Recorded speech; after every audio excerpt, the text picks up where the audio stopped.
Hello my dear friends, good morning to all of you. मैं अनिल रघुवंशी स्वागत करता हूं आपका आपके अपने YouTube channel Diamond Hub coaching classes में। दोस्तों, आज है 17 अगस्त और 17 अगस्त के साथ साथ हम 16 अगस्त के भी करंट अफेयर्स आज ही डिस्कस करेंगे। कल किसी कारणवश मैं आप लोगों की क्लास नहीं ले पाया था, तो जितनी भी प्रतियोगी परीक्षा है उन सभी के दृष्टिकोण से ये वीडियो मैंने आप लोगों के लिए बनाया है और जितने भी इंपॉर्टेंट क्वेश्चन हैं उनको मैं इस वीडियो में आप लोगों के साथ डिस्कस करूँगा। तो अंत तक बने रहिएगा क्योंकि आज का ये सेशन बहुत ही मज़ेदार होने वाला है। दोस्तों, अगर आपको ये वीडियो पसंद आए तो इसे like, subscribe and study group के साथ शेयर अवश्य करिएगा, है ना।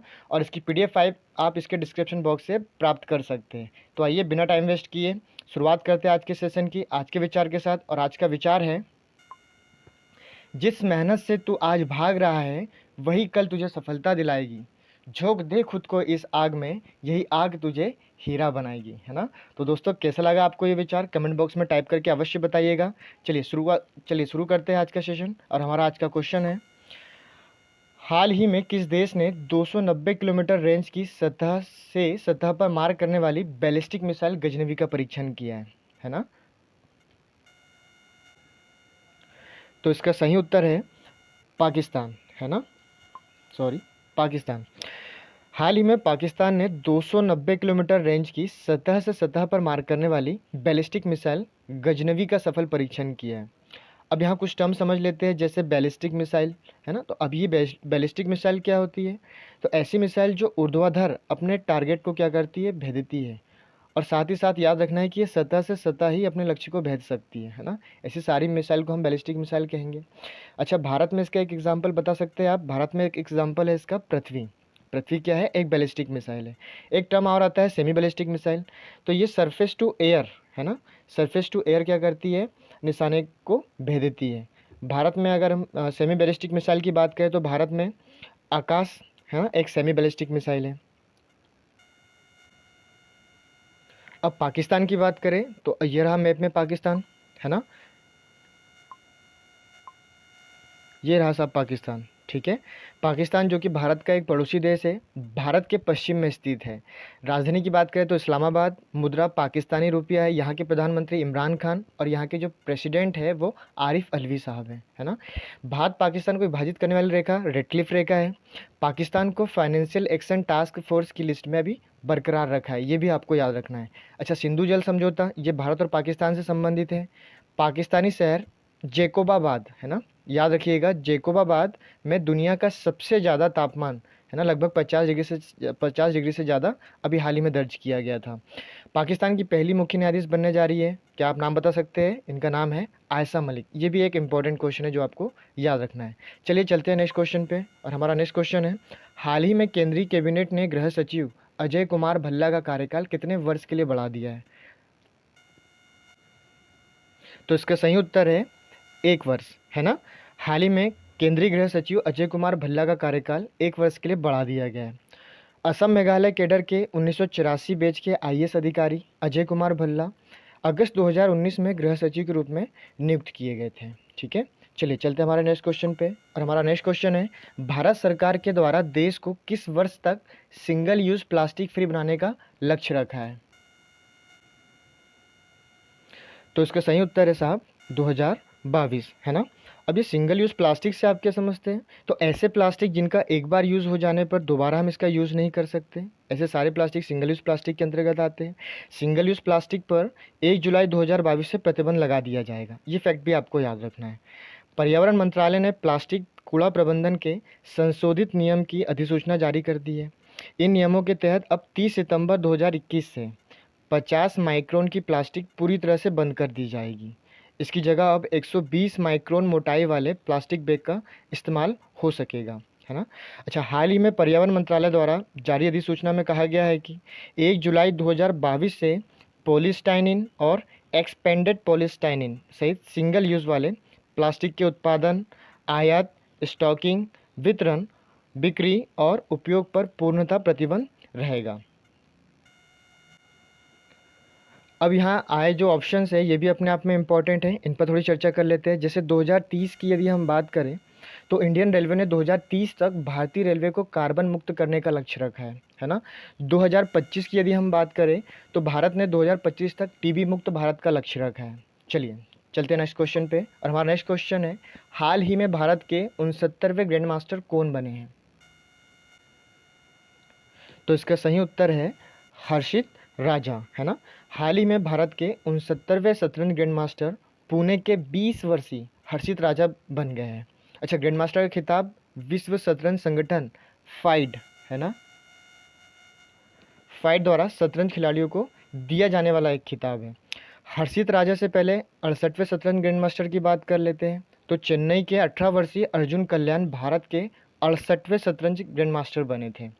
भारत के पहले ग्रैंड मास्टर की बात करें तो विश्वनाथन आनंद वर्ष 1988 में, है ना, वर्ष 1988 में ये पहले ग्रैंड मास्टर बने थे। साथ ही राजीव गांधी खेल रत्न अवार्ड पाने वाले पहले विजेता भी विश्वनाथन आनंद ही है। अब बात करते हैं फाइड की, है ना। तो फाइड जो कि क्या करता है, विश्व में जितने भी शतरंज के खेल होते हैं इन सबको रेगुलेट करता है। इसकी स्थापना 20 जुलाई 1924 को और इसका मुख्यालय लुसाने स्विट्जरलैंड में है। इसके अभी वर्तमान में अध्यक्ष आरकडी दवोरकोविच है ना, आरकडी दवोरकोविच। आइए चलते हैं हमारे नेक्स्ट क्वेश्चन पे। ये है साहब हमारे हर्षित राजा। नेक्स्ट क्वेश्चन है हाल ही में अरुणाचल प्रदेश के राज्यपाल बीडी मिश्रा को किस राज्य का अतिरिक्त प्रभार दिया गया है? तो इसका सही उत्तर है मिजोरम, है ना। हाल ही में अरुणाचल प्रदेश के राज्यपाल ब्रिगेडियर बीडी मिश्रा को मिजोरम का अतिरिक्त प्रभार दिया गया है। पिछली क्लास में हमने देखा था सिक्किम के राज्यपाल गंगा प्रसाद को मणिपुर का अतिरिक्त प्रभार दिया गया था। ये भी वेरी इंपॉर्टेंट, जिसे याद रखना है। अब मिजोरम आया है तो मिजोरम से संबंधित कुछ फैक्ट हम देख लेते हैं, है ना। ये रहा सब आपका मिजोरम, है ना। मिजोरम की राजधानी तो आइजोल है।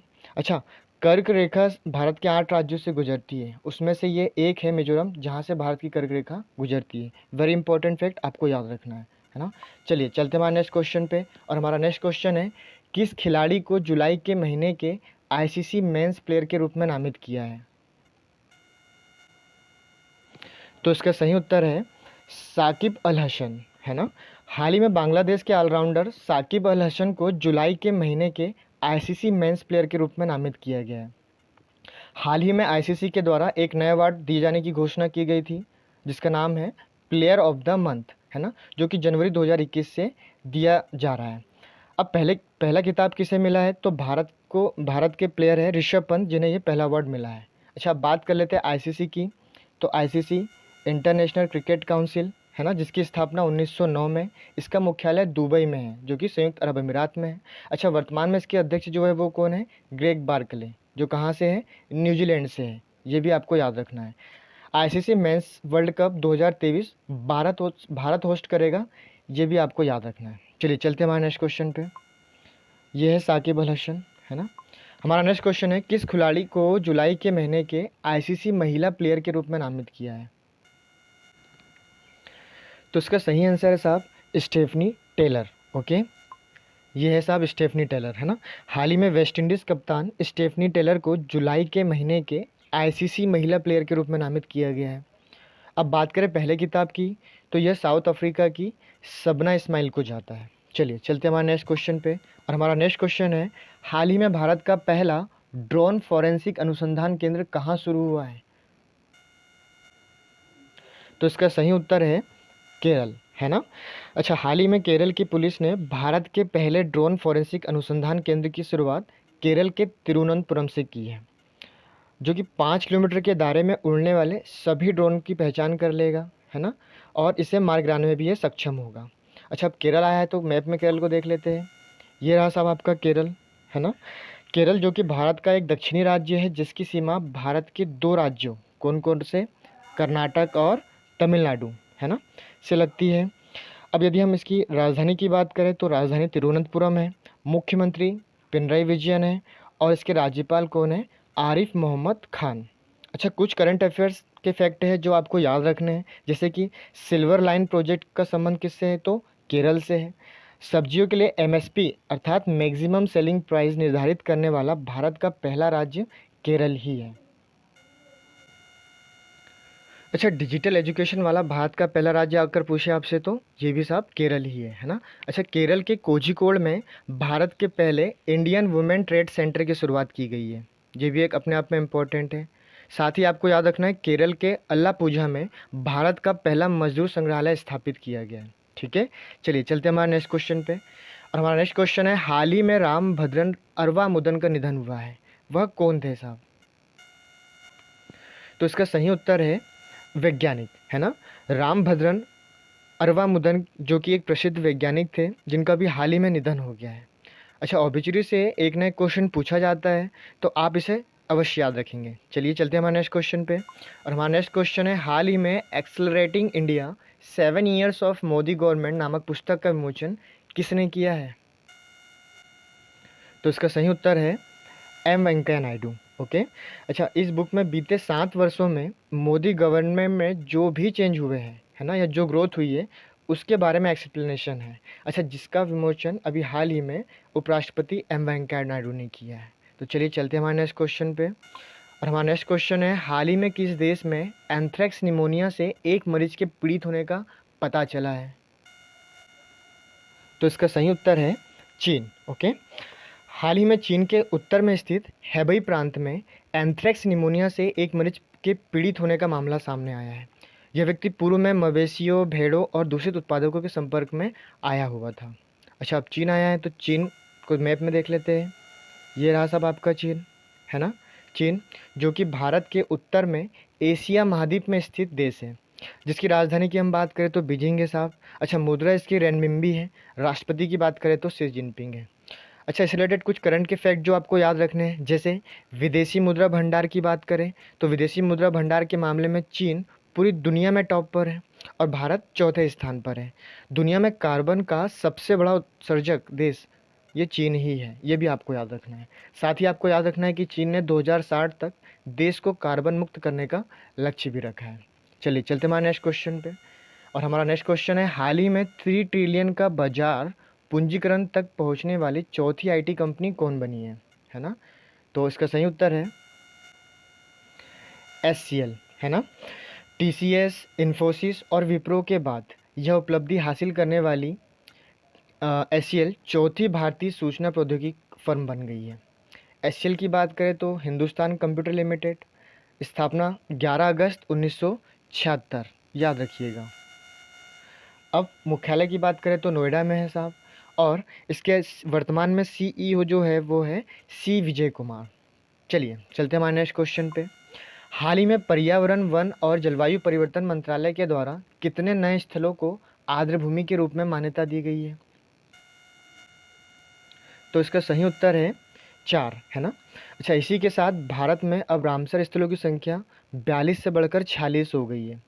अब ये कौन से 4 रामसर स्थल है जिन्हें शामिल किया गया है? तो पहला है भिंडावास वन्यजीव अभ्यारण्य, जो कि कहाँ पे है? हरियाणा में है। यह मानव निर्मित मीठे पानी की आर्द्रभूमि है, ये भी आपको याद रखना है। अच्छा, दूसरे की हम बात करें तो सुल्तानपुर राष्ट्रीय उद्यान, ये कहाँ है साहब? तो ये भी हरियाणा में है। तीसरा रामसर स्थल जिसे शामिल किया गया है तो वो कौन है? थोल झील वन्यजीव अभ्यारण्य, है ना, थोल झील वन्यजीव अभ्यारण्य, जो कि कहाँ है? गुजरात में है।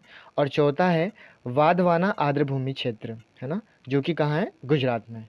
अच्छा, अब रामसर कन्वेंशन की बात करें तो यह 1971 में ईरान के शहर रामसर में हुआ था। साथ ही आपको याद रखना है कि विश्व आर्द्रभूमि दिवस कब मनाया जाता है? तो 2 फरवरी को। ठीक है, चलिए चलते हमारे नेक्स्ट क्वेश्चन पे। हाल ही में किस देश ने संयुक्त राष्ट्र सुरक्षा परिषद के आपातकालीन सत्र की मांग की है? तो इसका सही उत्तर है अफगानिस्तान, है ना। वर्तमान में अफगानिस्तान में अशांति का माहौल है, क्योंकि तालिबानियों ने यहाँ पे काफ़ी आतंक मचा रखा है। इसी कारण सुलह के लिए काबुल के प्रमुख अब्दुल्ला ने दोहा में अफगानिस्तान पर क्षेत्रीय सम्मेलन में एक आपातकालीन संयुक्त राष्ट्र सुरक्षा परिषद सत्र के लिए अनुरोध किया है ना, याद रखिएगा। चलिए चलते हैं हमारे नेक्स्ट और अंतिम क्वेश्चन पे। और हमारा अंतिम क्वेश्चन है, हाल ही में भारत ने अपनी आज़ादी की कौन सी वर्षगांठ मनाई है? तो इसका सही उत्तर है साहब 75, है ना, यानी 75वीं। हाल ही में भारत ने अपनी आज़ादी के 75 वर्ष पूर्ण कर लिए हैं। और इस स्वतंत्रता दिवस की थीम क्या थी? तो इसकी थीम थी राष्ट्र पहले हमेशा पहले, है ना। अब देख लेते हैं हमारे पिछले प्रश्न का उत्तर। तो हमारा पिछला प्रश्न था, हाल ही में बंगस अवाम मेले का उद्घाटन कहाँ हुआ है? तो इसका सही उत्तर है जम्मू कश्मीर। काफ़ी लोगों ने कमेंट बॉक्स में टाइप कर बताया था, जो कि सही भी था, है ना। और हमारा आज का प्रश्न है, हाल ही में गंगा प्रसाद को किस राज्य का राज्यपाल बनाया गया है? तो दोस्तों, आप इस प्रश्न का उत्तर मुझे कमेंट बॉक्स में टाइप करके भी बता सकते हैं। कैसा लगा आपको आज का ये सेशन, अवश्य बताइएगा। अगर आपको ये वीडियो पसंद आया हो तो इसे लाइक, सब्सक्राइब और एक स्टडी ग्रुप के साथ शेयर अवश्य करिएगा। आज के लिए इतना ही, मिलते हैं नेक्स्ट वीडियो में नए करंट अफेयर्स के साथ। धन्यवाद। जय हिंद, जय भारत।